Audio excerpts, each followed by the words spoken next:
কাল যারা আইএসএফ করছে তারপরে তারা আবার বিজেপি করছে। ভালো করে আপনারা লক্ষ্য করেন, মানুষ একই, ঝান্ডা আলাদা, মানুষ একই, নাম আলাদা, মানুষ একই, পরিচয় আলাদা।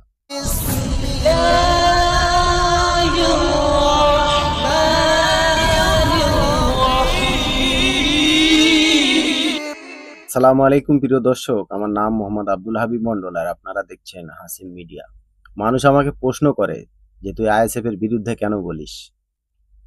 তাদের প্রশ্নের উত্তর আমার প্রতিটা ভিডিওয়ে আপনারা পেয়ে যাবেন, কিন্তু একটা প্রমাণ আমি আপনাদেরকে দিচ্ছি। আইএসএফ এর কিছু কর্মী তোলাবাজি না দেওয়ায়, দাদাগিরি না দেওয়ায় একটা বিজনেসম্যানকে ধরে, জামার কলার ধরে তার দোকান থেকে বার করে নিয়ে ক্যামেরার আড়াল করে বল খেলার মাঠে নিয়ে লেতিয়েছে। কারণ আপনারা এই ভিডিওর মাধ্যমে জানতে পারবেন। আপনারা এই ভিডিওটা দেখেন। তোলাবাজির টাকা না পেয়ে ব্যবসায়ীকে মার আইএসএফ কর্মী। জমিতে বিদ্যুতের খুঁটি বসানো নিয়ে 1 লক্ষ টাকা দাবি করেছিল আইএসএফ নেতৃত্ব। ভাঙড়ে আইএসএফ বিধায়ক নওশাদ সিদ্দিকীর নাম করে এই টাকা চাওয়া হয় বলে অভিযোগ। সেই টাকা না দেওয়ায় ভাঙড়ে এক ব্যবসায়ীকে দোকান থেকে টানতে টানতে খেলার মাঠে নিয়ে গিয়ে রাতের অন্ধকারে বেধড়ক মারধর করার অভিযোগ উঠল 3 আইএসএফ নেতা সহ একজন কর্মীর বিরুদ্ধে। আমিনুদ্দিন মোল্লা এবং ওনার সহপাঠী দুজন জুলফিকার এবং রফিকুল আমার ঘরে আসে, এসে 1 লক্ষ টাকা দাবি করে যে তুমি যদি 1 লক্ষ টাকা না দাও তোমার ওই জায়গায় আমরা ট্রান্সমিটার বসিয়ে দেবো। আমি বলি আমার জায়গায় কেন বসাবে, তো আমি টাকা দিতে রাজি হয়নি। ওরা কি করে, তারপরে দিনকে আবার 2টো লোক পাঠায়। এসে সেই ভিডিও আপনারা দেখেছেন নিশ্চয়ই। ওখানে আমি বলছি যে তোমরা নওশাদ সিদ্দিকী জানে এই টাকা নেবে বলছে, তোমরা যে টাকা চাইছো নওশাদ সিদ্দিকী জানে? বলে হ্যাঁ জানে, আমাদের নাম বলবে রফিকুল, আমিনুদ্দিন, জুলফিকার, এদের নাম করে বলবেন। নওশাদ সিদ্দিকীর সঙ্গে দেখা করো ভালো করে। এই ভিডিওটা আপনাদের কাছে আছে নিশ্চয়ই, দেখবেন। যে আমি আর বলছি যে তোমরা তো দলকে শেষ করে দেবে, তোমরা দলে থাকতে কে বলেছে তোমাদের দলে? তোমরা ভোট চাইতে গেলে তো লোক আরো পালাবে। তারপরে ওরা যখন জোরপূর্বক পরের দিন আমার ঘরে মানে আমার জায়গায় 2খানা পোল বসিয়ে দিয়েছে যথারীতি। আমি দেখার পরে আমি দেখছি যে ভাব খারাপ, ট্রান্সমিটার বসিয়ে দেবে। আমি সেই দিনকেই গিয়ে কোর্টে কেস করি। তারপরের দিনকে গিয়ে আমি হাইকোর্টে কেস করেছি। সেই কেস করেছি বলে কালকে ওরা এসে আমার ল্যাবের সামনে এসে আমাকে মারতে মারতে নিয়ে গেছে রাস্তায়। আমার ক্যামেরার আড়াল করে নিয়ে গিয়ে, মানে ক্যামেরার আড়ালে নিয়ে গেছে আরো বেশি মারার জন্য। রাস্তায় ফেলে আমার ভীষণ মেরেছে, এলোপাতাড়ি লাথি মেরেছে, ঘুষি কিল সব মেরেছে আমার। রাতের অন্ধকারে 8 থেকে 10 জন ঘিরে ধরে বেধড়ক কিল চর ঘুষি মারেন ব্যবসায়ীকে। প্রাথমিক চিকিৎসার পর বগিরহাট থানায় লিখিত অভিযোগ দায়ের করেছেন ওই ব্যবসায়ী। ঘটনার তদন্ত শুরু করলেও এখনো পর্যন্ত কাউকে আটক বা গ্রেফতার করেনি পুলিশ। কোলেরহাট বাজারে একটি এক্সপ্রেস সেন্টার আছে। কাশীপুরের ব্যবসায়ী মোশাররফ শেখ কয়েকদিন আগে মোশাররফের জমিতে জোর করে 11,000 লাইনের বৈদ্যুতিক 2টি খুঁটি ও ট্রান্সফরমার বসানোর চেষ্টা করে বিদ্যুৎ দপ্তর।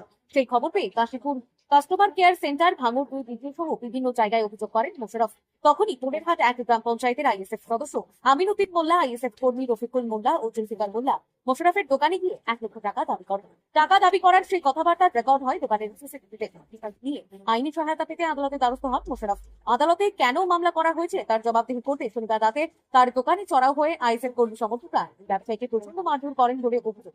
তারপর আতঙ্কে আছেন ওই ব্যবসায়ী। এনার একটা জমি আছে, সেই জমির উপরে আইএসএফ জোরপূর্বকভাবে একটা ট্রান্সফরমার বসানোর চেষ্টা করে এবং সেই জায়গাটায় 2টো পোস্টারও বসায় তারা। তারপরে এই ব্যক্তিটাকে ধমকি দিয়ে বলে আমাদেরকে 1 লাখ টাকা দিতে হবে, না হলে তোমার ওই জমির মধ্যেখানে আমরা ট্রান্সফরমার বসিয়ে দেব। আর আপনারা সকলেই জানেন, কোনো জমির উপরে যদি ট্রান্সফরমার বসে তাহলে সেই জমি অনেকটাই নষ্ট হয়ে যাবে, আর সেই জমির আশেপাশে আপনারা চাষবাস করতে পারবেন না। সেই ভয়ে এই ব্যক্তিটা কোর্টের দ্বারস্থ হয়েছে। যখন আইনের দ্বারস্থ হয়েছে তখন সেই গুন্ডা বাহিনী, আইএসএফ এর গুন্ডা বাহিনী এসে তার দোকান থেকে গলার কলার ধরে মারতে মারতে নিয়ে চলে গেছে একটা মাঠে, ক্যামেরার আড়াল করে। সেখানে তাকে যথাযথভাবে আঘাত করা হয়েছে, মারা হয়েছে।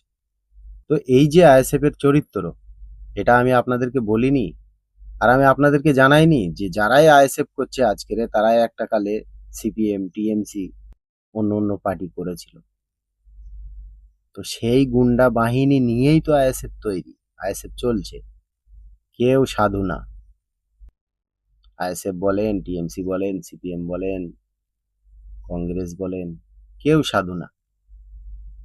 আজকে যারা সিপিএম করছে কাল তারা আইএসএফ করছে, কাল যারা আইএসএফ করছে তারপরে তারা আবার টিএমসি করতে পারে, বিজেপি করছে। ভালো করে আপনারা লক্ষ্য করেন, মানুষ একই, ঝান্ডা আলাদা, মানুষ একই, নাম আলাদা, মানুষ একই, পরিচয় আলাদা, পলিটিক্যাল পরিচয়। এই যে বলে সব সময় একটা পীরজাদা যে আমাদের এটা জান্নাতি দল, তো জান্নাতি দলে এগুলোও পুষে রেখেছে তারা। এর বেশি আমার আর বলার নেই। তারপরেও যদি বাংলার মানুষ গালাগালি করে, আমি আবারও বলবো তাদের কমন সেন্স হারিয়ে গেছে গোবর আর পেশাবের ভিতরে।